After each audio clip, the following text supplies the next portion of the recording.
Oh hi, Wakandit. My name is Wildcard. Welcome back to my channel. Thank you for being here and watching my content. As always, it is my pleasure and privilege to talk about the greatest sport in the world, rugby. And the Rugby World Cup is looming just ahead of us. We are officially in the Rugby World Cup warm-up period, and the Argentinians is hosting the mighty Springbok B team for the warm-up match. You know, this is a really difficult game to predict as to the result.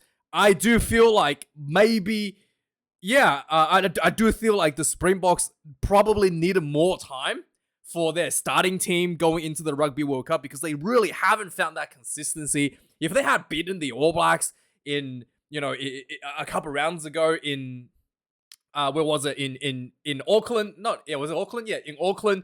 Then I could see that it's okay to bring on, these new combinations for this matchup. But I do feel like the Springboks may be lacking a little bit of consistency. And I was actually surprised they made so many changes going into this game, knowing that the Argentinians were so close last week. I thought to bring out a side that is even weaker than the one that played last week against the Argentinians away is really going to be a big challenge for the Springboks, to say the least. So we shall see what sort of changes both teams have made. The Argentinians obviously missing a goal kicker last week has brought back Emiliano Boffelli, recognizing the importance of those penalty goals. And Michael Cheika has made the right adjustments to potentially win this game. Whereas the Springboks is, I feel like almost probably should not have taken this game in particular so lightly. As let me know your thoughts about the selections in the comments down below. But first of all, there wouldn't be a rugby game without a rugby referee. Nika Amashukeli, the Georgian referee, will be watching out this game. He is one of the most knowledgeable referees in the world, knows everything knows the rule book like the back of his hands. And it'll be very, very. I think this guy will be very, very clinical in his performance as a referee overall. There's not too much complaints about that. In recent history, as we've mentioned, the last game, the South Africans were pushed really close at home. The second half was overwhelmingly dominant by the Pumas, and I really felt like, going to this game, I know it's the warm-up match, Rugby World Cup warm-up match. I felt like the Springboks needed more time to get more consistency in their starting team, especially playing away in an opportunity that in a game where against such a quality opponent as well. I do feel like they probably needed a bit more this week. But we shall see if history is going to continue to the favor of the South Africans. This will be played, as like we already mentioned, in Buenos Aires, in in Argentina. The weather is going to be probably a bit cloudy, maybe a little bit of rain coming just beforehand, but overall this will be good conditions overall for the game that we're going to be witnessing. So some interesting stuff from the weekend. I did have a look go through the stats. The one thing that I did think that the Argentina was a bit interesting to see was the run meters of Carreras, Santiago Carreras, the fly half. He has been really good in directing attack, hence he has really high pass rates, but his run meters out of 12 runs is only 8. So he's been targeted a bit in terms of not giving him much space to run with, forcing him to pass the ball, something that I think his passing game has been really, really good as well. But he's definitely looked like he was targeted a little bit, not really getting any, like for a fly half, getting 12 runs at only 8 meters is really, really low for international test standards. So it's something that probably Michael Cheika will be looking at changing up for the upcoming game against this weekend. And also in defense, I do feel like both teams has done quite well. The Springboks in particular, I felt like maybe the defense in the back line is a little bit higher than you would like to be. 3-2, there's a bunch of missed tackles out of your 10-12 channel, essentially. Maybe that's something that needs to be worked upon as well. There is a change in the 12 position with Andre Esterhuizen coming in, so potentially patching up that little bit of issue that's coming that maybe have surfaced for the Springbok. Damien Dialandi, 2 missed tackles out of 9 made. So yeah, we'll have to see how that's going to make a difference with some of the changes to both teams as well. So let's have a look at the lineup now. In the front rowers, the Springboks have completely changed up their starting team from last week. The Trevor Nyakani comes in at the loosehead position. Bonging Bunabi comes in at number 2. And the biggest legs in South African rugby, Thomas du Toit, comes in at number 3. And he's, once again, this is going to be a really tough game for Thomas Gajo. He had a difficult time last week against Franz Malherbe. So against du Toit, who's also just a massive, massive body with a lot of size, Gajo could potentially struggle once again. He had a much better time in this running the ball last week than scrummaging. So again, we'll have to see if the scrummaging is going to affect him once again this week. Julien Montoya comes in as the captain for the hooker position for the Argentinians. Again, the breakdown will be the key for him to be working on for the Argentinians, to forcing those turnovers like he did last game against the Springboks. Francisco Gomez Cordella gets a number 3 jersey for Argentina, and he, again, bringing in a bit more size in the tight head position, bringing more age and a bit more experience. And yeah, something that maybe the Argentinians wants to, obviously the scrummaging was a bit of a struggle last week, and having more experience in that tight head position, looking for more of that stability for the Argentinian side there. Pedro Rubiolo gets caught up from the bench to the number 4 jersey. Thomas Lavanini retains the number 5 jersey for the Pumas. John Klein gets recalled to the team for his second test cap for the Springboks at number 4 jersey. Marvin Ori retains the number 5 jersey. Again, no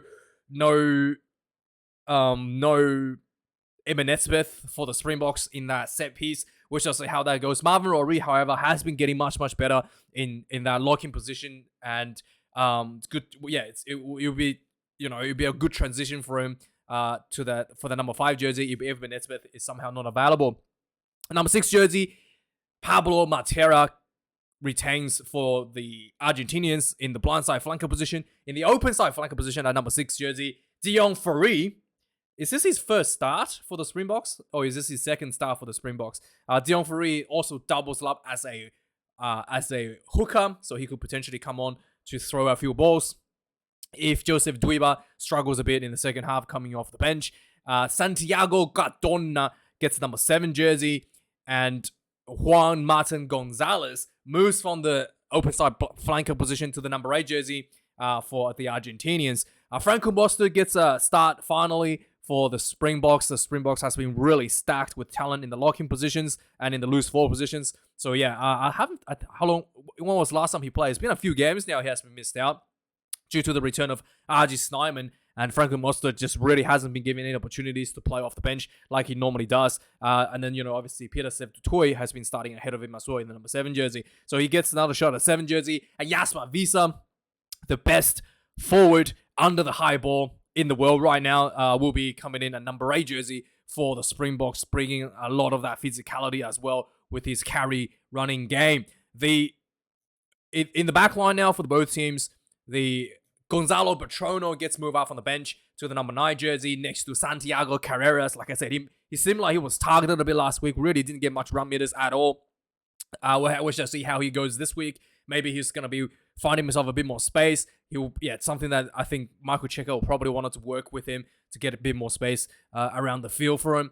And then Kobus Reinach gets caught into the group at number 9 jersey. It's interesting that the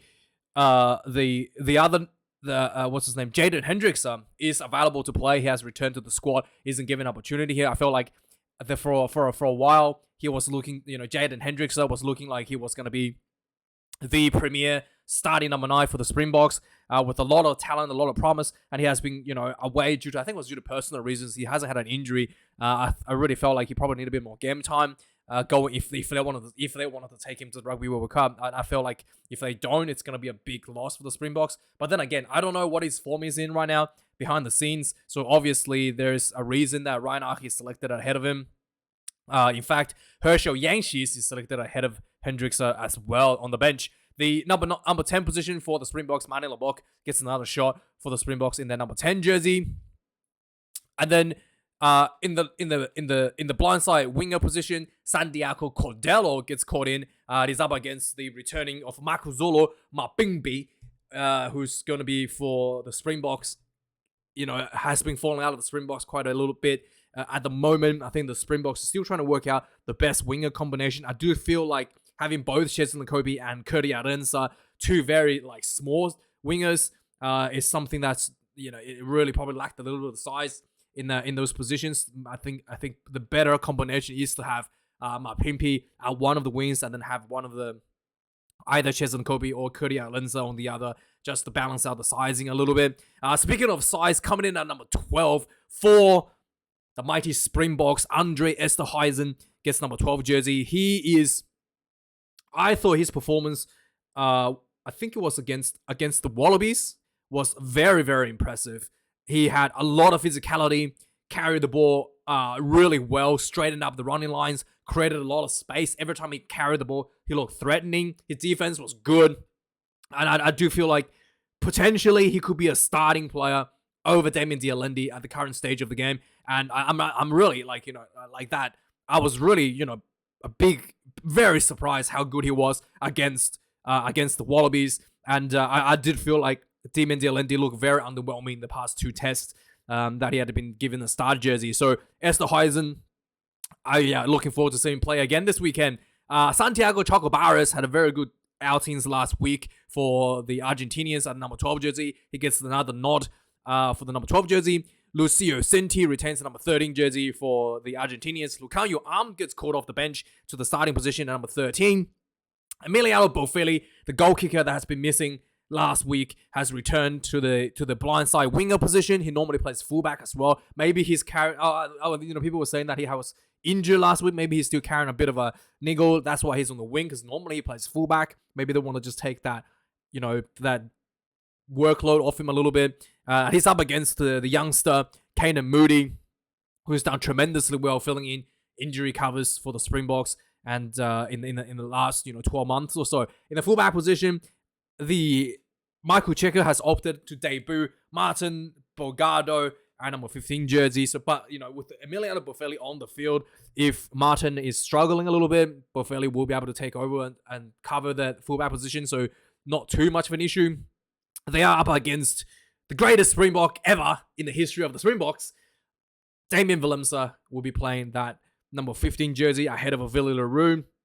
The best suited position for Damian Willemse is obviously on the bench, but 15 is the specialized position that the Springboks probably want him to play the most, more than center, and definitely more than the number 10 jersey. So Willemse will be at 15 once again for the Springboks. Coming in the back line, we've got Augustin Creevy gets returned for more experience. Obviously, the scrummaging wasn't an issue for the Argentinians last week, so Creevy comes in, will bring a more experience for that set piece to that scrummaging as well. Joe Scavi comes in at number 17 for Argentinians, and Hidrado Bello retains the number 18 jersey for Argentina. So opted for a lot more size on the bench as well for the Argentinians. We'll be looking at definitely keeping the set piece locked down in the second half with that size. They're going to be bringing off the bench.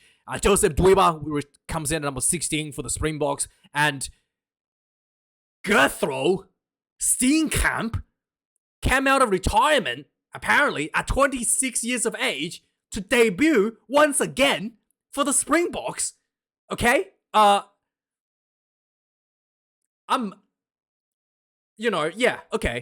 Okay, if Dion Fury can debut for Springboks at 36, this makes a lot of sense, actually. Yeah, yes. It makes sense, yes. Anyway, Steenkamp will be coming in at number 17, and then number 18, the best reserve tight head probably in the world, Vincent Koch retains that bomb squad kind of setup in the number 18 jersey. Number 19, Guido Petty for the Argentinians gets called in back into the team. Facundo Iza gets called into number 20 jersey for the Argentinians.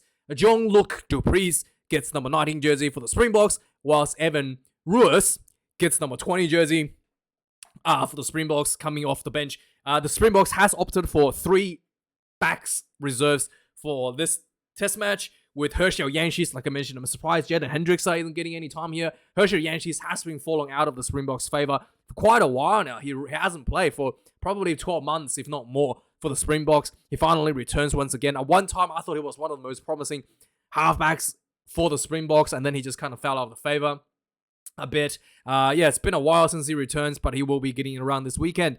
Bertrano Bazam-Velas comes in at number 21 on the Argentinian side for the halfback position. Thomas Albornoz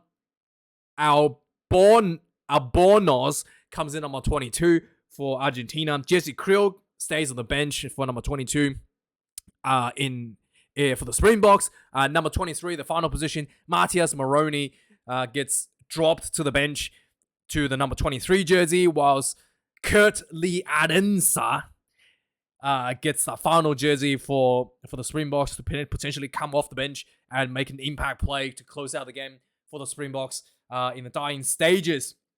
So yes, interesting setup, interesting changes for both teams. I do feel like maybe the Springboks is probably, I really felt like Springboks should have put on probably my stronger team, especially the way that the Springboks, relies heavily on some of their core structures, core players to make the game plan work. Like, having Eben Etzebeth in the locks, having Willie LaRue in the fullback position, some of these core positions that it's missing. I don't know. I just don't know. I really felt the Springboks need a bit more consistency in their play going into Rugby World Cup instead of making drastic changes once again. But yeah, I feel like Argentina is set to make an upset this weekend, to be honest. I think Argentina is going to win this one by 7. Yeah, let me know your thoughts. Let's say 28-21. Yeah, let me know your thoughts, guys. Like, comment, subscribe. Let me know your predictions. And thanks for watching this video. I do always appreciate you, watching my content. It, helps me a lot. Keeps me entertained. So thanks for watching. Have a good one. I'll see you guys for the reviews. Cheers.